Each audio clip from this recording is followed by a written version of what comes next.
খাসি মাংস বানাবেন ভাবছেন, যেভাবে রান্না করছি স্টেপ বাই স্টেপ ফলো করুন। বাজার থেকে মাংস এনে ভালো করে ধুয়ে নেবেন। এখানে 1 কেজি মাংস নিয়েছি, তারপর ম্যারিনেট করে নিচ্ছি। আদা রসুন বাটা, হলুদ গুঁড়ো, নুন আর কাশ্মীরি লঙ্কার গুঁড়ো দিয়ে মাখিয়ে আধ ঘন্টা রেখে দেবো। তারপর একটা প্রেসার কুকারের মধ্যেই নিয়ে নিয়েছি সর্ষের তেল। আলুটা নুন হলুদ দিয়ে ভেজে নিলাম, আর মটনের যে চর্বিটা ছিল সেটা তেলের মধ্যে দিয়ে ভালো করে ভেজে নিয়ে কিছু গোটা গরম মশলা ফোড়ন দিয়ে পেঁয়াজটাকে লাল লাল করে ভেজে নিলাম।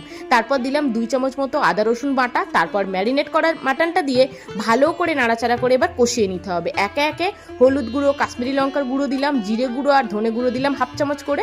ভালো করে কষাবো মাটনের কালারটা যতক্ষণ না পর্যন্ত চেঞ্জ হচ্ছে। কিছুক্ষণ কষিয়ে নিয়ে 3টে স্লাইস করা টমেটো আর দিয়ে দিলাম কাঁচা লঙ্কা বাটা। এবার নুন দিয়ে ভালো করে কষিয়ে নিতে হবে। দিয়ে দিতে হবে 1 কাপ মতো গরম জল।